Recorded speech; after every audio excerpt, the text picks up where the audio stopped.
नमस्कार, स्वागत है आपका योर स्टॉक्स में। मैं हूं आपके साथ पूजा त्रिपाठी और मुंबई स्टूडियो से प्रशांत भी मौजूद हैं और इस शो में हम शामिल करेंगे आपके सवालों को। अगर आपके कुछ सवाल हैं तो सबसे पहले तरीका आपको बता देते हैं। तरीका बेहद ही आसान है। आपके स्क्रीन पर ऊपर की तरफ एक नंबर फ्लैश हो रहा होगा, आप उसके जरिए हमें फ़ोन करिए। अपने सवाल आप व्हाट्सएप कर सकते हैं और हम सोशल मीडिया पर भी मौजूद हैं, फेसबुक, इंस्टाग्राम और ट्विटर यानी कि एक्स, इस पर भी हम अवेलेबल हैं और आपके सवाल लगातार हमें मिलते रहेंगे। यूट्यूब पर भी लाइव ये शो चल रहा है और उस पर भी अपने सवाल आप लाइव हमें भेज सकते हैं। कुछ ही देर में हम एक्सपर्ट को भी अपने साथ शामिल करेंगे जो कि मदद करेंगे आपके स्टॉक्स से जुड़े सवालों पर। लेकिन चलिए सबसे पहले नजर डाल लेते हैं बाजार पर और शानदार रिकवरी देखने को मिल रही है। निफ्टी में निचले स्तरों से करीब 70 अंकों का सुधार, सेंसेक्स में भी निचले स्तरों से करीब 350 अंकों की तेजी और बैंक निफ्टी भी 400 अंक ऊपर आज कारोबार कर रहा है। लगातार छठे दिन हम देख रहे हैं बाजार में तेजी है। बीच में थोड़ी गिरावट आई थी, थोड़ा करेक्शन आया था, लेकिन बहुत ही स्मार्ट रिकवरी निचले स्तरों से यहाँ पर देखने को मिल रही है। तो नीचे की तरफ और ऊपर की तरफ एक रेंज सेट हो चुका है, उसी रेंज में कारोबार कर रहा है और काफी अच्छी यहाँ पर बाइंग इस वक्त नजर आ रही है। बैंक निफ्टी देखिए करीब 380 अंक ऊपर कारोबार कर रहा है। आज मजबूत है बैंकिंग स्टॉक और हैवी वेटेज जो बैंक्स हैं, HDFC bank, Kotak Mahindra bank, axis bank, ICICI bank, यहाँ से काफी अच्छा सपोर्ट अभी नजर आ रहा है। इसके अलावा पावर शेयरों में भी अच्छी तेजी है। पावर ग्रिड आज 3.5% ऊपर है। कुछ पॉजिटिव ब्रोकरेज रिपोर्ट्स भी आई हैं, उसके चलते स्टॉक में आज एक्शन है। ग्रासिम लगातार दूसरे दिन हम तेजी यहाँ पर देख रहे हैं स्टॉक में और एनटीपीसी भी अच्छी मजबूती के साथ कारोबार कर रहा है। गिरने वाले शेयरों में आज कमजोरी है कोल इंडिया में, यहाँ पे भी ब्रोकरेज रिपोर्ट के चलते वीकनेस है। इसके अलावा ऑटो स्टॉक्स आज के दिन कंट्रीब्यूट नहीं कर पा रहे हैं। हीरो मोटो, आयशर, बजाज ऑटो सभी में आज कमजोरी है और बीपीसीएल भी करीब आधे % की कमजोरी के साथ कारोबार कर रहा है। लेकिन ओवरऑल मार्केट रेट देखेंगे तो वो पॉजिटिव है और ज्यादातर स्टॉक्स आज हम देख रहे हैं हरे निशान में ही कारोबार कर रहे हैं। चलिए अब शामिल करते हैं एक्सपर्ट्स को और हमारे साथ दोनों ही मेहमान मौजूद हैं। मार्केट एक्सपर्ट निमेश ठाकर और द स्ट्रीट्स से कुणाल रामबिया हमारे साथ जुड़ चुके हैं। आप दोनों का ही बहुत बहुत स्वागत है शो पर। कुणाल, बाजार पर अपनी राय दीजिए, क्या लग रहा है आपको? अभी ये जो लेवल्स दिखाई दे रहे हैं, थोड़ा करेक्शन आया था बीच में, लेकिन वापस एक तेजी पकड़ने की कोशिश कर रहा है निफ्टी। अभी क्या करे ट्रेडर्स इन स्तरों पर? Morning Prashant, morning to all our viewers. अगर हम ओवरऑल ट्रेंड की बात करें तो ट्रेंड हमने बहुत ही लंबे समय से एक साइडवेज कंसोलिडेशन में देखा है। डेफिनेटली इस पूरे रेंज में जो हमने करीब करीब 2 महीने की निफ्टी में रेंज देखी है, इसमें बढ़त करीब करीब 1000 से 1200 पॉइंट तक की भी हमने देखी है, बट करेक्शन भी उतना ही देखा हुआ है। इनफैक्ट एट प्रेजेंट निफ्टी जहां कारोबार कर रहा है, आई थिंक ये 22,150 इसका एक स्ट्रॉन्ग रेजिस्टेंस होगा। और अगर ये 1.5 महीने की कंसोलिडेशन की बात करें तो यही एक लेवल है जहां से एक ब्रेकआउट एक्सपेक्ट कर सकते हैं। सो अगर निफ्टी सस्टेनेबल होता है 22,150 के ऊपर, तो आई थिंक 22,300 तक के लेवल्स भी हमें देखने मिल सकते हैं। अदरवाइज यहाँ से लुढ़क कर करीब करीब 50 से 70 पॉइंट पहले का एक सपोर्ट है, विच इज एट अराउंड 22,075। वो लेवल हमें एक सपोर्ट की तरह एज ऑफ नाउ देखना होगा। 22,075 के नीचे अगर लुढ़कता है तो हमें कॉशियस बरतना होगा। अदरवाइज ये एक रेंज है जहां एक ट्रेडर शॉर्ट टर्म के लिए डेफिनेटली ट्रेड सोच सकता है। बिल्कुल, तो ये है इंडेक्स पर हमारे एक्सपर्ट की राय इस वक्त। चलिए अब अपने पहले कॉलर को शो में शामिल करते हैं। रवि हैं उत्तर प्रदेश से। Ravi, good morning. उत्तर प्रदेश में कहाँ से बात कर रहे हैं आप, और ये भी बताइए कि आप क्या जानना चाहते हैं। रवि, आपसे गुजारिश है कि अपने टीवी का वॉल्यूम जरा म्यूट कर दीजिए। टीवी का वॉल्यूम बिल्कुल कम कर दीजिए। हेलो जी जी सर, मेरा नाम विक्रम खन्ना है और मैंने ओरियन ग्रीन 1 लाख शेयर 12 रुपए 35 पैसे से लिया है। अच्छा, तो विक्रम नाम है। मेरा जो नजरिया है 4 से 5 साल का है, तो कृपया इसमें आप गाइड करेंगे, क्योंकि ये 32 का भी हाई लेवल लगा के ये फिर 25-26 पे ट्रेड कर रहा है ये। हाँ, एक बार और अपने स्टॉक का नाम बताइए। Orion green sir. हाँ, किस लेवल पे लिया था आपने? मैंने अभी से 6 महीने पहले लिया था 12 रुपए 35 पैसे पे। ठीक है, चलिए आपको एक करा देते हैं। ओरिएंट ग्रीन इन्होंने काफ़ी निचले स्तर पे लिया। इस वक्त डबल से भी ज़्यादा हो चुका है स्टॉक, लेकिन स्टॉक में करेक्शन जो आया है उसे लेकर थोड़े चिंतित। कुणाल, आपके पास ही आते हैं। ओरिएंट ग्रीन क्या लग रहा है आपको? खरीदारी तो इनकी बढ़िया है और बहुत हाई क्वांटिटी में इन्होंने इस स्टॉक को खरीदा भी है। क्या होगी इनको राय? सी प्रशांत, अगर हम इसके लिस्टिंग से लेके अब तक की बात करें तो 2010 में ये काउंटर 43 से लुढ़का था और नीचे आया था करीब करीब ₹1.5 तक।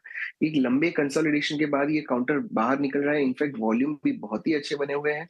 सिर्फ इसमें एक ही चिंता होगी और वो है कि ये counter risk management point of view से थोड़ा सा ज्यादा रिस्की होगा, because either it remains in upper circuit और इन लोअर सर्किट।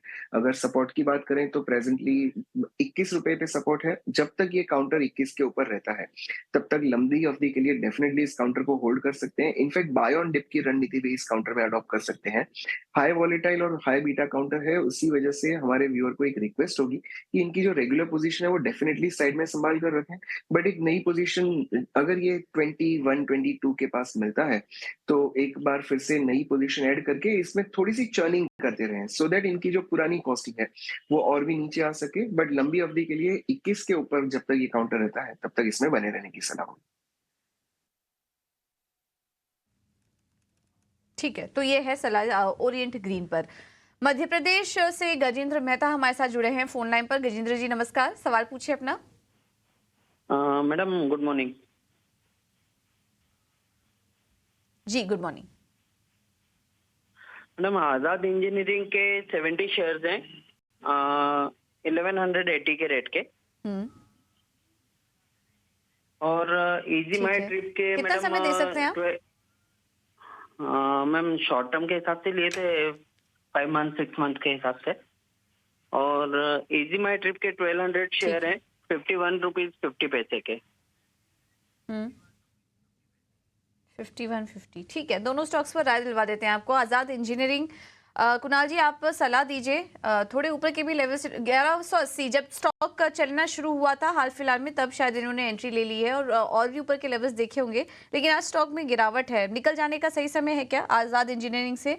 और इजमाई ट्रिप पर भी राय दीजिए। इनके पास 1200 शेयर्स ₹51.50 पर हैं। क्या करें दोनों स्टॉक्स में? इससे पहले पूजा, आजाद इंजीनियरिंग की बात करें तो ये काउंटर ने जब से लिस्टिंग बताई है तब से एक higher top higher bottom formation बना हुआ है।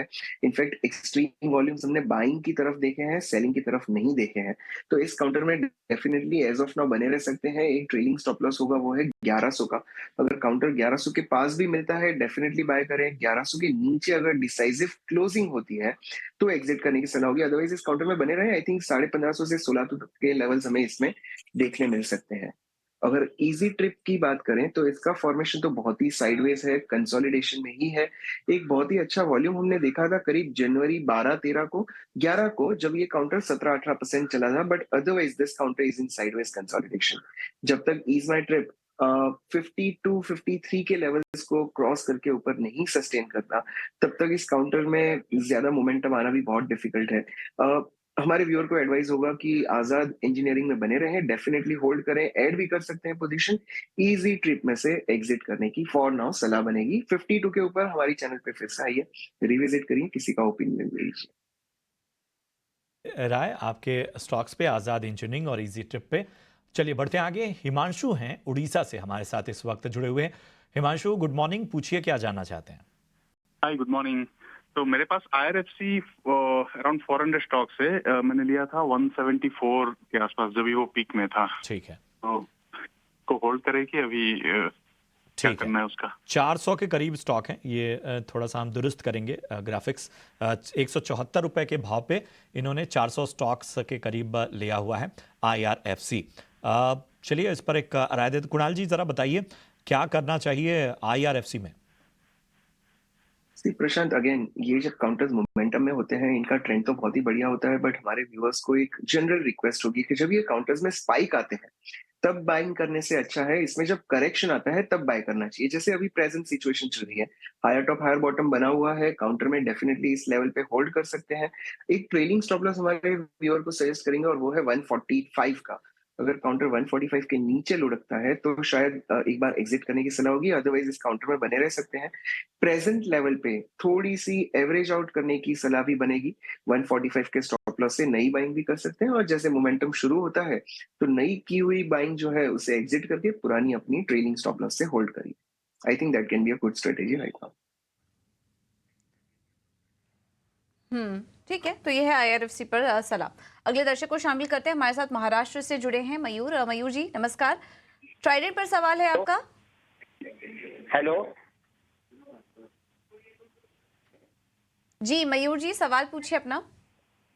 हाँ मैडम, मेरे पास, हेलो हेलो, हाँ सर, मेरे जी पास मयूर जी, सवाल मिल्टन फूड पूछिए। से 6500 क्वांटिटी है मैडम। हेलो, मित्तल ट्राइडेंट और फूड्स। मिल्टन फूड्स दोनों है मैडम मेरे पास। जी जी, हाँ दूसरा सवाल हम समझ नहीं पा रहे हैं आपका। वापस से हाँ, कनेक्ट करने की कोशिश मैडम, करते हैं, लेकिन हाँ, ट्राइडेंट पर सवाल मिल्टन, आपका मिल चुका है हमें।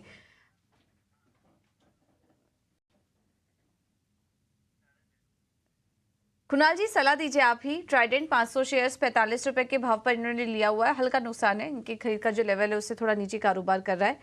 क्या करें? दूसरा स्टॉक हम समझने की कोशिश करेंगे अभी। सो पूजा, ट्राइडेंट के फॉर्मेशन में एक 2022 के पीक से अराउंड 75 का जो हाई बना था, वहीं से लेके अब तक ये काउंटर एक ब्रॉडर कंसोलिडेशन फॉर्मेशन में है। और इनफैक्ट आप वॉल्यूम की बात करें तो हमने एक्सट्रीम वॉल्यूम देखे थे 8 जनवरी को, जब ये काउंटर करीब करीब 17 से 18% ऊपर गया था। इसके बाद ये काउंटर साइडवेज में है, बट आई थिंक ये जो कंसोलिडेशन है that is favourable for positional traders. अगर इनकी लंबी अवधि का नजरिया होगा तो इस काउंटर में डेफिनेटली बने रह सकते हैं। एक ट्रेलिंग स्टॉप लॉस लगाना होगा, एज ऑफ नाउ वो है 40 का। काउंटर अगर 40 के नीचे लुढ़कता है तो डेफिनेटली हम इसे एग्जिट करने की सलाह देंगे, बट अदरवाइज इस काउंटर में बने रह सकते हैं। कभी भी इसमें मोमेंटम शुरू हो सकता है। पहला टारगेट बनेगा 55 का और दूसरा पोजिशनल टारगेट बनेगा 70 रुपीज का। ठीक है, तो ये नज़रिया आपके स्टॉक पे। और आपने जो दूसरा स्टॉक कहा उसमें आवाज़ आपकी ब्रेक हो रही थी, तो वो सवाल हम तक नहीं आ पाया। हम आपसे गुजारिश करेंगे कि आप व्हाट्सएप के ज़रिए वो सवाल हम तक पहुंचाइए, हम आप अगले शो में उस क्वेरी को लेंगे। बढ़ते हैं आगे। मानवेंद्र हैं बड़ौदा गुजरात से हमारे साथ इस वक्त जुड़े हुए। मानवेंद्र जी नमस्कार, पूछिए क्या जानना चाहते हैं।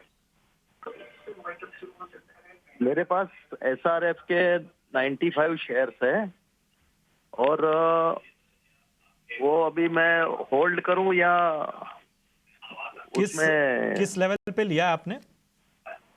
वो लिया है सर मैंने, हमारे पास जो जानकारी है 2487। जी सर, वही ठीक है, 3487 बराबर है, और 95 शेयर्स लिए है। ठीक है। तो नुकसान फिलहाल आपको स्टॉक में होता हुआ। चलिए निमेश जी, SRF क्या करना चाहिए? 2400 के ऊपर की खरीद है। केमिकल की एक लीडिंग कंपनी है, कंपनी का फंडामेंटल काफी स्ट्रांग है। हम लोग देख रहे हैं कि केमिकल स्पेस के अंदर एक जो डिमांड आउटलुक है वो भी कहीं ना कहीं जो है वो स्टैग्नेंट है, और रोड बेस जो है वो सिनारियो जो है वो स्टैग्नेंट चल रहा है।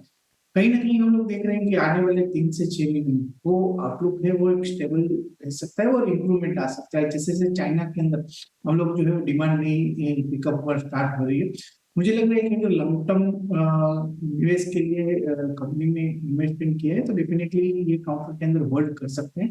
एक बेहतरीन कंपनी है और पिछले इन्वेस्टर का वेल्थ क्रिएट काफी टाइम से कर रही है। View all over long term के लिहाज से पॉजिटिव है। शॉर्ट टर्म के अंदर मुझे लग रहा है कि स्टॉक एक रेंज के अंदर घूम सकता है, बट ऑल ओवर अगर लॉन्ग टर्म के लिए है तो यहाँ पर होल्ड कर सकते हैं। ओके, तो ये है सलाह SRF पर। दिल्ली से जतिन मेहता जी हमारे साथ मौजूद है फोन लाइन पर। जतिन जी नमस्कार, सवाल पूछिए अपने। नमस्कार जी। हेलो जी मैडम, मेरा सवाल चेंज है ना, मैं पूछूं क्या अब अपना सवाल? अच्छा, हाँ जी पूछिए, कौन सा स्टॉक है आपके पास? मेरे पास मैडम रूट मोबाइल 40 शेयर है 350 से, और वर्लपूल 30 शेयर है 1345 से।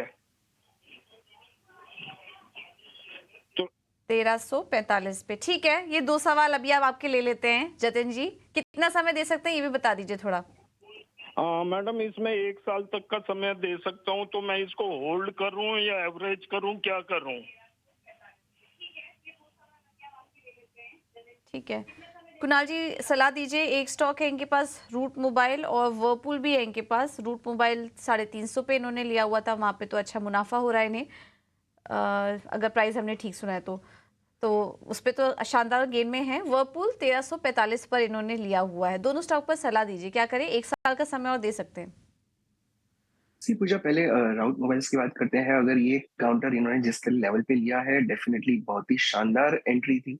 इनफैक्ट लॉन्ग टर्म इन्वेस्टर्स को इस काउंटर ने बहुत ही अच्छे रिवॉर्ड्स दिए, बट फरवरी 2022 से लेके अब तक it's been a whole year, ये काउंटर बहुत ही ज्यादा स्ट्रगल कर रहा है। 1700 के लेवल्स को क्रॉस नहीं कर पा रहा है। करीब करीब 4 अटेम्प्ट हुए लेकिन ये क्रॉस नहीं हुआ है।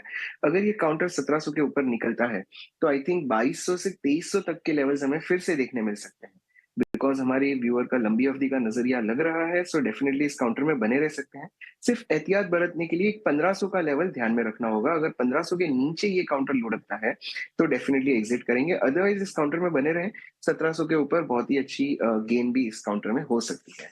और अगर हम वर्लपूल की बात करें, Whirlpool formations again extreme negative है। प्रेजेंटली भी ये counter lower top lower bottom बनाया जा रहा है। आज की वॉल्यूम्स बहुत ही मैसिव हैं।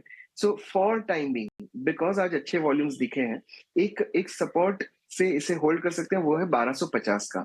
अगर 1250 के ऊपर काउंटर रहता है तो फॉर टाइम बिंग होल्ड करिए। अगर काउंटर 1400 के ऊपर निकलता है तो डेफिनेटली एक बार हमारी चैनल पे रिविजिट करिए और किसी का ओपिनियन ले लीजिए। आई थिंक एक बहुत ही शानदार ट्रेड यहाँ से बन सकता है, but as of now it is conditional. So 1250 के स्टॉप लॉस से एज ऑफ नाउ होल्ड करिए और इसमें अगर मोमेंटम दिखे तो फिर से रिविजिट करिए। ओके, ठीक है। तो ये है सलाह वर्लपूल पर, और राउट मोबाइल में भी आप समय दीजिए, आपको और भी मुनाफा यहाँ पर हो सकता है। तो दोनों स्टॉक्स पर आपको सलाह मिल गई। सवाल चलिए जरा YouTube पर जो हमारे दर्शक लाइव कमेंट कर रहे हैं उनसे ले लेते हैं। हितेश तिवारी हैं और इनका सवाल IDFC फर्स्ट बैंक पे है। 500 शेयर IDFC फर्स्ट बैंक के हितेश ने लिए हुए हैं और 79 रुपए 80 पैसे यानी लगभग 80 रुपए के भाव पे इन्होंने IDFC फर्स्ट बैंक का शेयर लिया हुआ है। इसके अलावा एक दर्शक और हैं हमारी उषा जी, और उषा जी का सवाल यस बैंक पे है और उषा ने 31 रुपए के भाव पे 1000 शेयर यस बैंक के लिए हुए हैं। एक और सवाल रामकृष्णा राय का, हालांकि उन्होंने लेवल्स तो नहीं बताए हैं लेकिन NBCC पे नजरिया चाहते हैं। कुणाल, मैं आपके पास आना चाहूंगा। पहले तो IDFC फर्स्ट बैंक पे राय दीजिए। 80 रुपए की खरीद है, हमारे दर्शक हैं हितेश, आगे का व्यू चाहते हैं। प्रशांत, अगर 19 दिसंबर से लेके अब तक की बात करें तो काउंटर ने 92 का हाई बनाने के बाद ये काउंटर ने क्लियर अपने डाउन ट्रेंड में प्रोसीड किया है। इनफैक्ट एज ऑफ नाउ भी एक अच्छी सी बाउंस हमने देखा 76 77 के लेवल से, बट ये जो पूरा ट्रेंड है वो डेफिनेटली नेगेटिव है। सो अगर व्यूअर का शॉर्ट टर्म का नजरिया है तो डेफिनेटली इसमें बने रह सकते हैं। एक ट्रेडिंग स्टॉप लॉस बनेगा 80 रुपीज का, बट अगर थोड़ा सा लंबा इन्हें ट्रेड करना है तो एक सलाह होगी कि ये जब डाउन ट्रेंड पूरा फिनिश हो, खत्म हो, तब जाके इस काउंटर को रिविजिट करना चाहिए। और इसका जो ब्रेकआउट आता है वो है करीब 85 का। अगर काउंटर 85 के ऊपर निकलता है तो एक बहुत ही अच्छी शानदार रैली हमें शायद देखने मिल सकती है। जो पूरा सा डाउन ट्रेंड है उसका रिवर्सल होगा। I think that can be the good level to watch out for. Short term के लिए बने रह सकते हैं। 80 का स्टॉप लॉस होगा और जैसे ट्रिगर हो तो डेफिनेटली एग्जिट करने की सलाह होगी। उषा जी के सवाल यस बैंक पे है, उस पर राय दें। सी येस बैंक का अगर फॉर्मेशन हम देखें तो बहुत ही broader curve formation weekly chart पे चल रहा है। डेली चार्ट में अगर आप देखें तो 30 से लुढ़क कर काउंटर 2690 तक आ चुका है। As of now it is near to the previous bottom which is 26.80। तो काउंटर अगर 26.50 के नीचे निकलता है तो डेफिनेटली इसका स्टॉप लॉस ट्रिगर होगा, इसमें से एग्जिट करने की सलाह बनेगी। बट बाय एनी चांस अगर काउंटर यहाँ कंसोलिडेट करता है और 28 के ऊपर निकलता है तो इसमें डेफिनेटली एक पॉजिटिव रुझान भी देखने मिल सकती है। सो दो लेवल्स ध्यान में रखने होंगे, 28 for bullish trade and 26.5 as a stop loss. ये ध्यान में रखें और अकॉर्डिंगली ट्रेड कर सकते हैं। अब कुणाल, एक और सवाल है NBCC पे, हालांकि उन्होंने कोई लेवल नहीं बताए हैं लेकिन नजरिया चाहते हैं।